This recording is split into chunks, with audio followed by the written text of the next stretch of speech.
Hi everyone!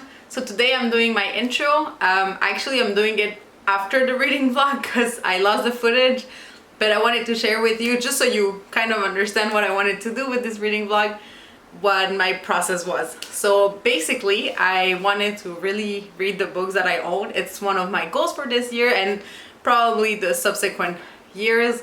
I own a lot of books that are unread, and at the beginning, like I want to say a few years ago, it was mostly because I was in love with my library, went there almost every week.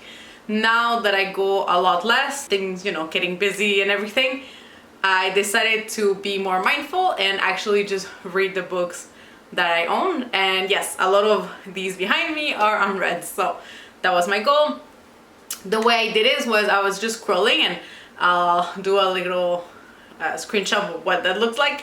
But basically I scrolled to a kind of recent book haul. So the one I ended up with is the January one. So those are books that I've had for 8 months and hadn't picked up. So it wasn't on purpose, but it just happened that from that book haul I had read 0 books. So I had a lot of choices.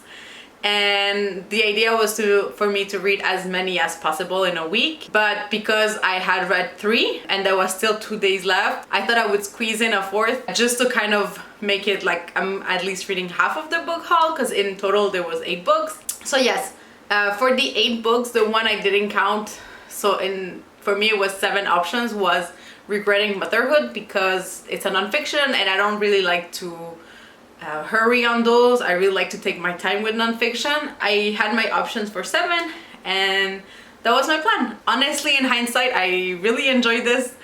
I'm thinking of doing it again, probably the same concept. So going through my store, like my posts on Instagram, and checking out a under 1 year kind of book haul that I have, so I can at least go through the most recent one, which to me would mean the ones that I still have in my mind, that I still really am excited to read. And yes, I hope you enjoyed it. So here's a reading vlog. Hi, so editing me here. I actually lost the footage for day 1 also. So basically what I was saying is I was going through the 7 books that were in the book haul, and here I'm going to leave you some images of those books. And yes, I decided to start with Bunny by Mona Awad. It's like the one I hear the most about and the one I was the most excited to read and the most curious to see if it was gonna be as good as everyone says. And so yeah, that's the one I start with, and I'll leave you to the rest of the reading vlog.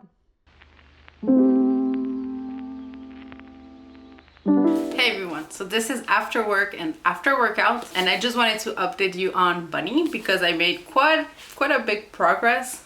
I did have a lot of commute today, so that's kind of why. And I'm at chapter 27. I think I only have like a quarter left. And my thoughts so far, I didn't think there was gonna be magical realism in this, and it plays a part at some point, and it gives a vibe that I thought it would give. So dark academia, like weird female friendship, but like in a creepy way and like cult-like way. So it's giving all of that, which is what I was expecting. The magical realism kind of threw me off a little bit. And also I feel like let me get my thoughts together. I read All's Well by Mona Awad, and I think I like that writing more than in Bunny. Mainly because I feel like we're getting lost a little bit. We have this big setting and focus on certain things, and then we kind of put it on the bike side while we have this whole Bunny moment. And then I feel like we're slowly getting those things back, like slowly as in like this is 3/4 of the books, and I feel like we're getting true callbacks.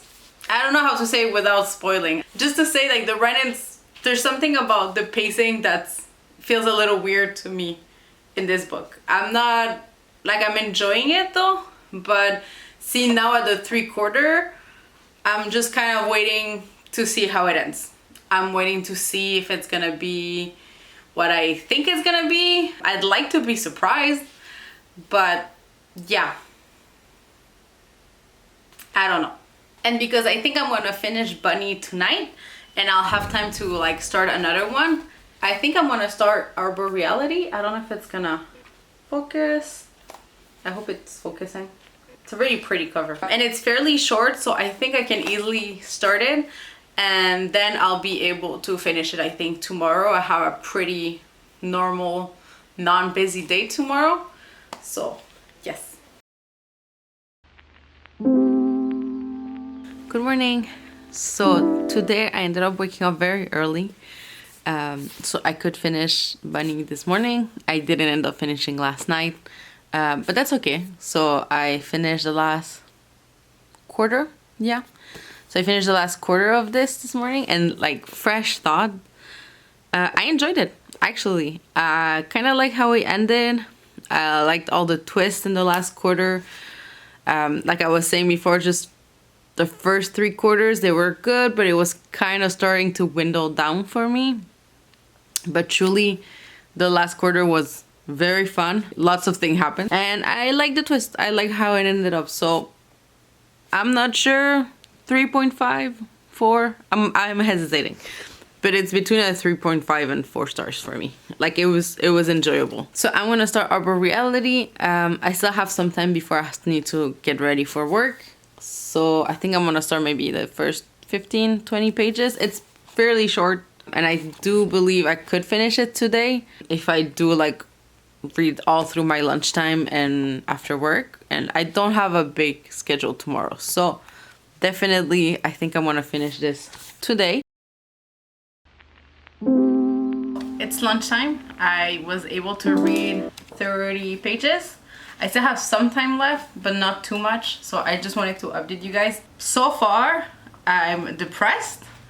I feel like the world is on fire, and it's reminding me that the world is on fire. So I remember reviews mentioning that it was a hopeful book, that, you know, like it still had a hint of hope, you know, and resilience, and it wasn't just about the bad, which is most dystopians out there. Maybe I'm remembering it wrong. You guys will know at the end, and I will know too. But yes, so far very depressing, very sad, but very well written. So maybe I finish it today. I'm not really sure. Oh, it's a little dark. I'm not really sure if I finish it today, but definitely I'll try to at least get halfway through. Probably the next update, it'll be when I finish this.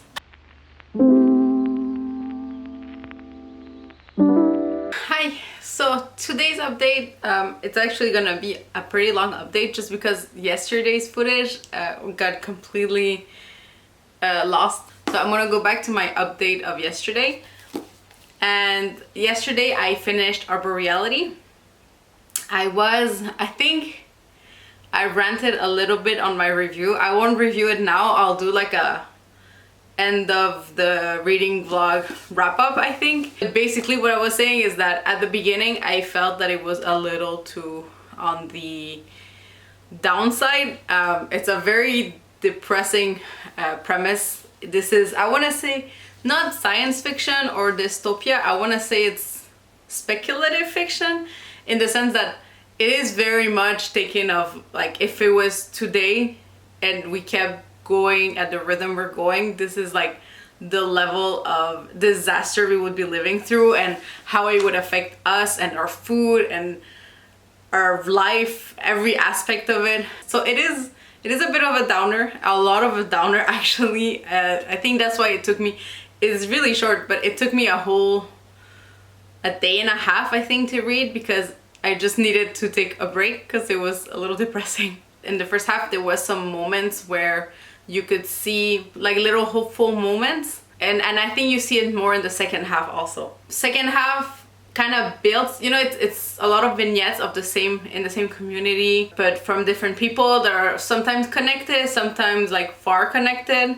And in this community you can kind of see how in the span of, like, I think it spans over 100 years, which you wouldn't think it would work in such a short novella, but it does. I feel like it's the format and the writing style, the way it's being brought, like, it gives credit to the reader that you can connect the dots, or at least that you can imagine what would happen in between those 25 years with, I don't know, like a paragraph of them explaining what's better, or the way the new characters that somehow related to someone else, kind of recounts of what's happening right now, so you can kind of connect the dots. So it's giving a lot of credit to the reader, which I really appreciate.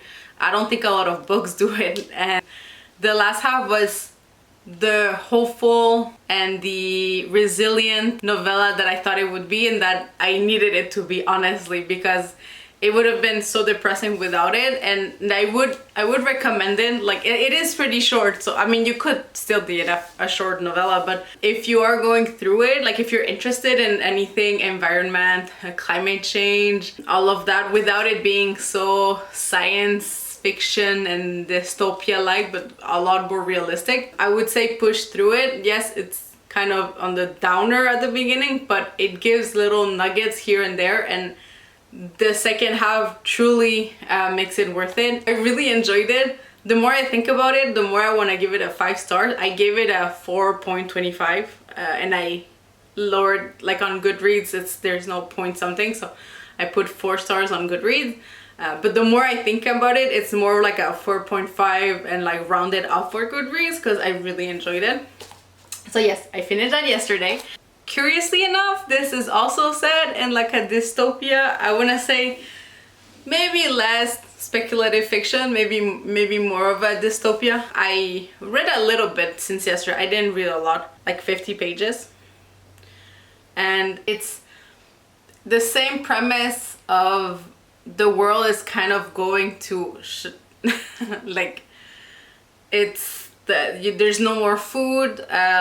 It's very focused on food. There's food scarcity. Governments are giving away like this mix of like flour that has lots of the nutrients a human has, but has like basically no flavors, because there's like a flavorless world right now. Like just everything that like food related, because of the heat, because of the floods, everything like related to climate change has caused that humans are now like, and I mean humans as in as regular people, like the normal people, the average person is now having to eat that kind of weird food that has all the nutrients, and like you don't have a choice. This is what's happening. We follow a character that is a chef. She has an opportunity to go work as a chef in Land of Milk and Honey, and it looks, I mean, it sounds beautiful, but it's also sounding a little weird, because at first they're going in this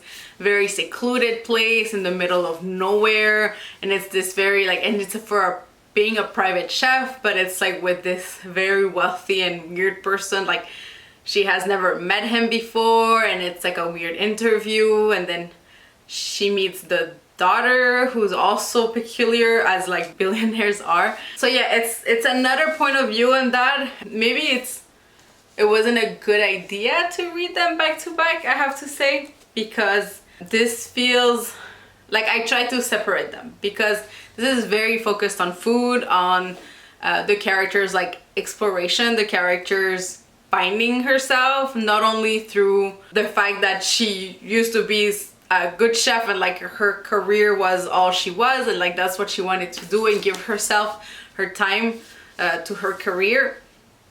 And then with everything that's happening, well, her career wasn't really what it used to be, because now she has to create those foods, but they're flavorless. It's not the same. Like, she's just almost giving what was given to her with very little possibility of flavorings, and everything's more expensive, you know, like butter and milk, everything that's rich is a lot more expensive, a lot less attainable, so she can't cook with it anymore.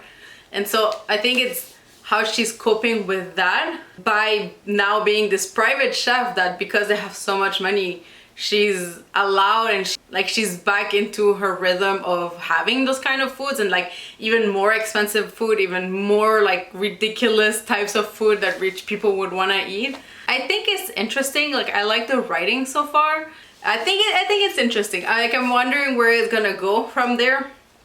I'm wondering where it's going with it. Like, so far I'm intrigued enough to continue it. I think it's just a different type of dystopian novel than what I just read, so I'm trying to separate both and like read it for what it is. I have to say, some parts that are supposed to be all sensual, kind of not go over my head, but feel a little random to me, because I feel like it's a lot that wants to be happening here. So I feel like to add on the sensual part of it with food and her relationship and everything, I think it's a little weird sometimes, it like coming out of nowhere, but we'll see. I think it's meant for it to be a little bit sensual and everything, so we'll see if it kind of clicks more for me in the following chapters, but who knows. And what I was also mentioning yesterday during my update was that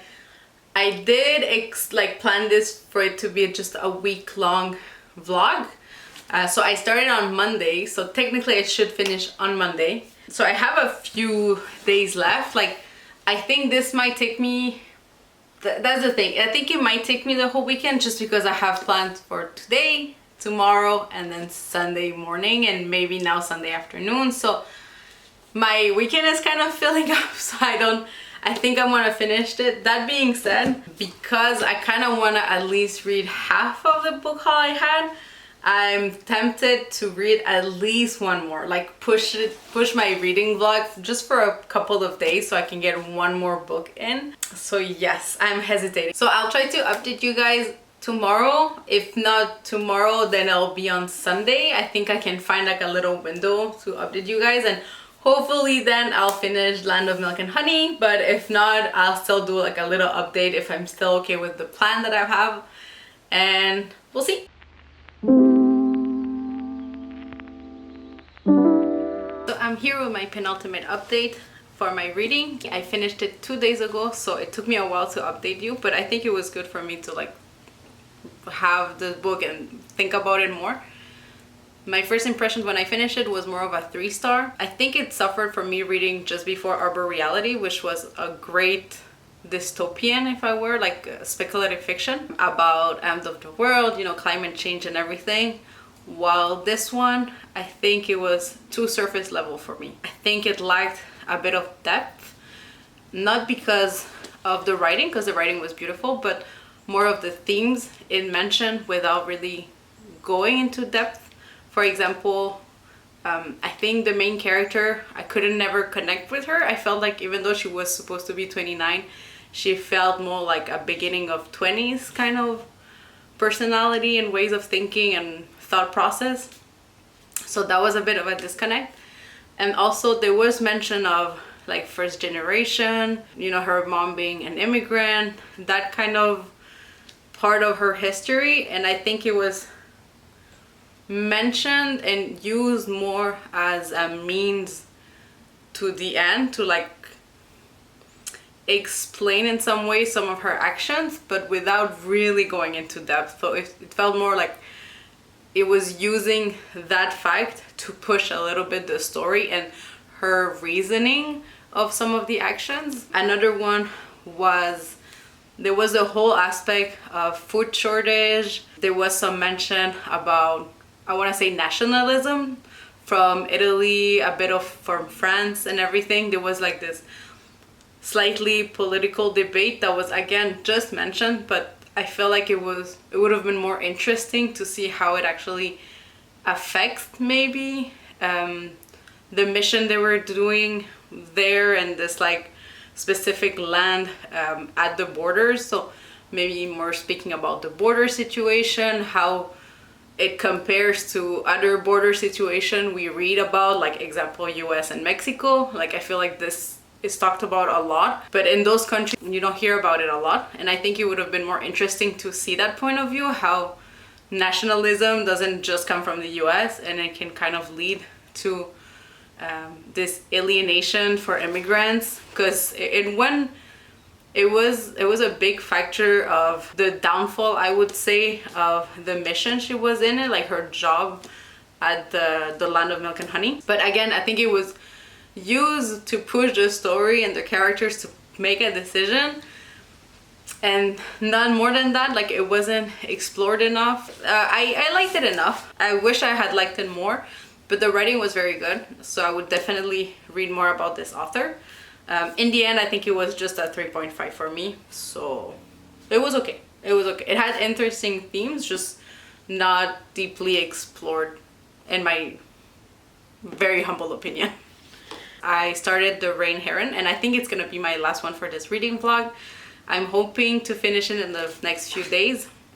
I'm at page 77, and so far I'm really enjoying it. It has this eerie magical realism vibe because we're following this water, I mean it's the rain heron, so that's we're following kind of the area. Not really, we're not following the bird in itself, we're actually following the people that are surrounding his living place and how it affects humans in the sense of what it brings out of them. Does it bring the positive, the good hardness of people, or does it bring the jealousy, the envy, very much the negative emotions from humans? So far that first part was very interesting, and then the rest of it kind of follows it again, but now we're like really following our main character, which is, oh, what's her name? Ren. So you see Ren as she lives in the forest. You don't really know why at the beginning, and it's not, I mean, so far it hasn't been explained, but you know that she fled after some political event. She fled to the forest. She started living there all alone and trying to like fend for herself. So she finds her way to like live by herself with her own means, while also having some external help. She crosses the path of this one man who's also a hunter, but he lives in the city, so they kind of meet and have this quiet, long relationship of just trading. Now the setting of it is the military, so military men and women arrive at the forest, and then you don't know why. She's like very tense, she's very on edge. He's on edge too, so like he tries to caution her that they're there like looking for something and you don't know what. So far I really like the writing. It's lyrical in a way that's not heavy. It's just, yes, it's beautiful without being too much. So yeah, and I think it's the first time I read from this author. It's Robbie Arnott, which is an Australian novelist. So yes, I'm very excited. My next update will be to give you a review from this, but I think so far I'm enjoying it a lot, and then I'll be able to wrap up all the books that I read. So I'll talk to you later. Hi everyone, so this is my reading vlog wrap up. I finally finished The Rain Heron by Robbie Arnott. It took me a few days to read, not because the book wasn't amazing, because honestly it was. I absolutely loved it. I just had a lot of things to do. It was kind of a busy week, so I didn't have as much time to like sit down and really concentrate on it. And yes, I finished it this morning, but busy day. Just came back from the gym, so I hope I'm not too disheveled for this video. And yes, I just wanted to do like an overall wrap up of the experience of reading a old book haul, and I ended up reading 4 out of 8 of them, which I'm very satisfied.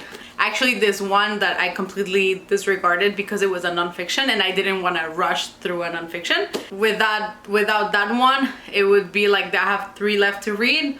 One that I'm thinking of reading soon because I read another one from that publishing house and absolutely loved it.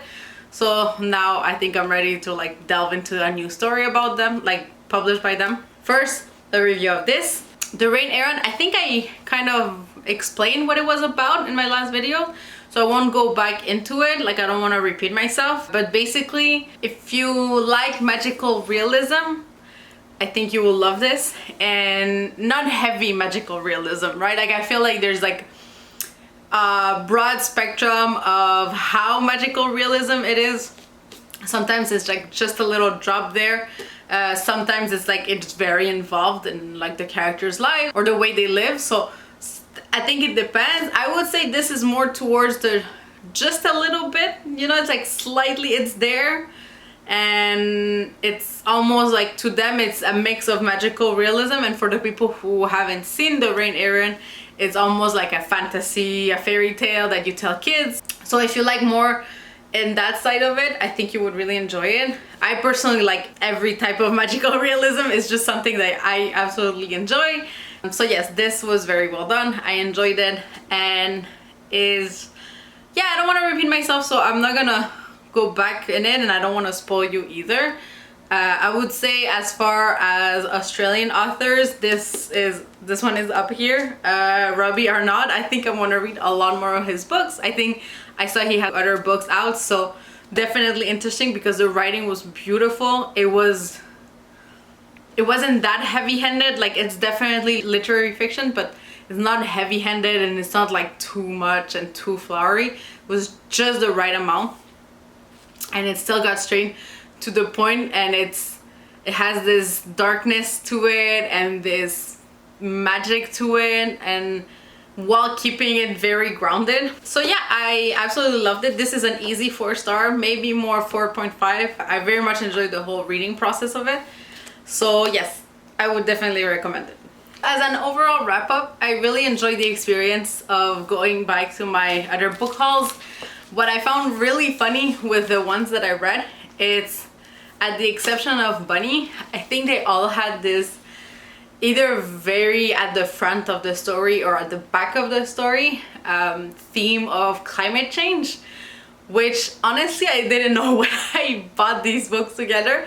I had no idea that was gonna be like the theme of this reading vlog, so that's a very nice coincidence. I think for the good and the bad for some, because for example, here I'm holding them very in like my preference.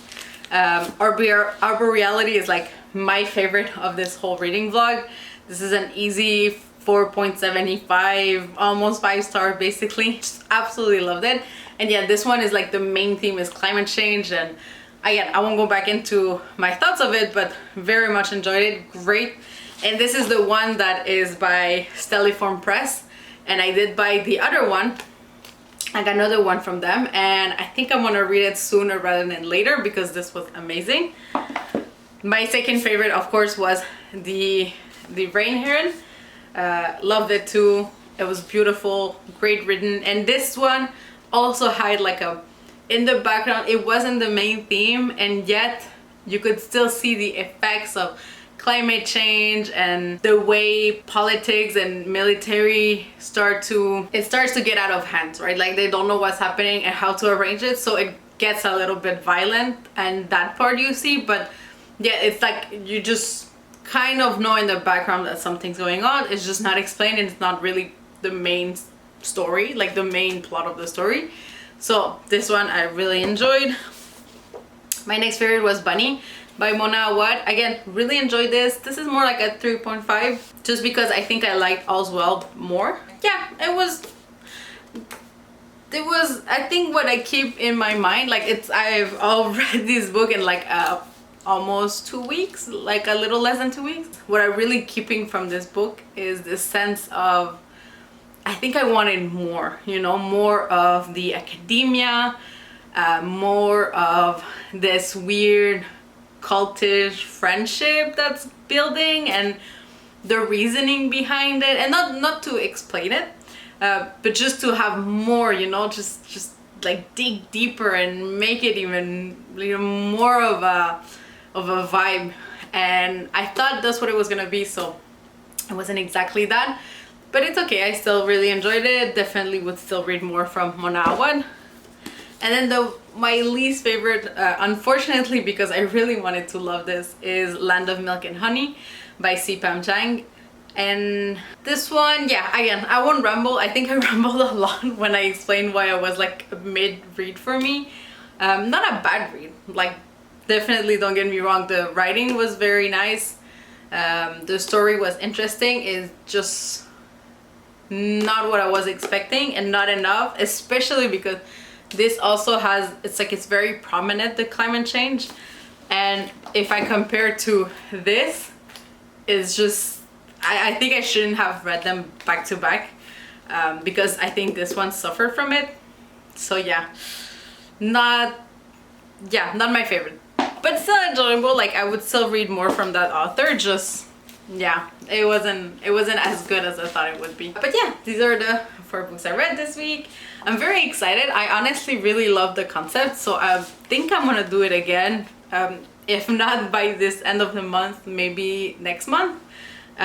Because yeah, actually it's nice to go back to books you bought thinking like you were really gonna love them. You know, you see reviews. Like, I obviously either go by authors I already read and like enjoyed, so I can kind of confidently buy another book from them.